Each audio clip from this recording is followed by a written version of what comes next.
propose ce qu'on appelle une approche par les risques. C'est une approche qui correspond à un nouveau cadre législatif européen qui est déjà éprouvé pour les produits. On raisonne déjà comme ça beaucoup dans le cadre législatif européen. L'idée, c'est de concilier l'innovation et la régulation. C'est bien l'objectif de cette approche par les risques, c'est-à-dire on ne régule pas directement la technologie en l'autorisant, en l'interdisant, en la bloquant, c'est pas ça l'idée. C'est de réguler les risques et donc de réguler les usages. Donc plus un usage présente des risques, plus l'étreinte normative est forte. S'il y a zéro risque, il n'y a pas de règles nouvelles dans l'AI Act. Si le risque est inacceptable pour les valeurs européennes, alors le système d'IA est interdit sur le marché européen. On présente ça souvent sous la forme d'une pyramide des risques.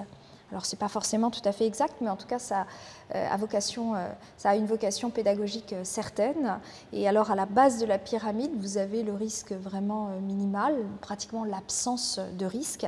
Et là, on a des exemples. Par exemple, ce sont les chatbots ou les filtres anti-spam. Quand il y a des systèmes d'IA associés, eh bien, l'AI Act nous dit qu'il n'y a pas de règles supplémentaires pour ce risque minimal. Juste au-dessus, dans la pyramide des risques, vous avez le risque modéré, même s'il n'est pas ainsi nommé dans l'AI Act, on a l'habitude d'y rattacher eh bien, tout ce qui est contenu généré par IA, notamment avec des risques de désinformation, on le sait, d'hypertrucage, de deepfake. Donc ici, il y a des obligations d'information. Par exemple, avec un chatbot, quand vous discutez avec un chatbot, vous devez savoir que c'est un chatbot et pas une personne humaine. Lorsqu'il y a génération d'un contenu par IA, vous devez savoir que c'est de l'IA, que ça a été réalisé par une IA et que ce n'est pas une image réelle. Donc vous avez cette information et parfois l'AI Act parle même de marquage dans le fichier.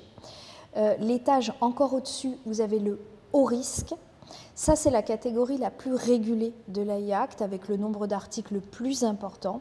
Et le haut risque, c'est un certain nombre de domaines identifiés où les atteintes aux valeurs européennes peuvent être importantes.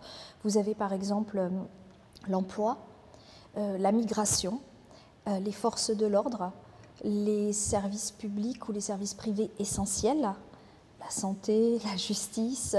Donc vous avez des secteurs qu'on considère comme des secteurs un peu critiques, un peu sensibles. Et ici, vous êtes dans les IA à haut risque avec, oui, des règles qui s'imposent. Ce n'est pas du tout une interdiction, mais il y a des règles de supervision humaine, des règles de journalisation, des règles de documentation, des règles de conformité. Il va falloir mettre le système en conformité et ensuite le surveiller, de surveiller son évolution sur le marché européen. Et puis tout en haut de la pyramide, vous avez ce que le législateur européen appelle le risque inacceptable. Ici, il interdit. Oui, là, on est au stade de l'interdiction. C'est l'interdiction. Il y en a très peu. Il y a un seul article, d'ailleurs. C'est l'article 5 du règlement sur l'IA.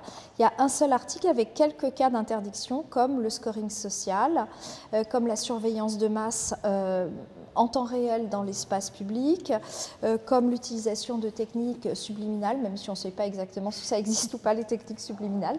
Mais en tout cas, il y a quelques cas qui sont décrits et qui sont interdits comme portant une atteinte beaucoup trop violente aux valeurs européennes.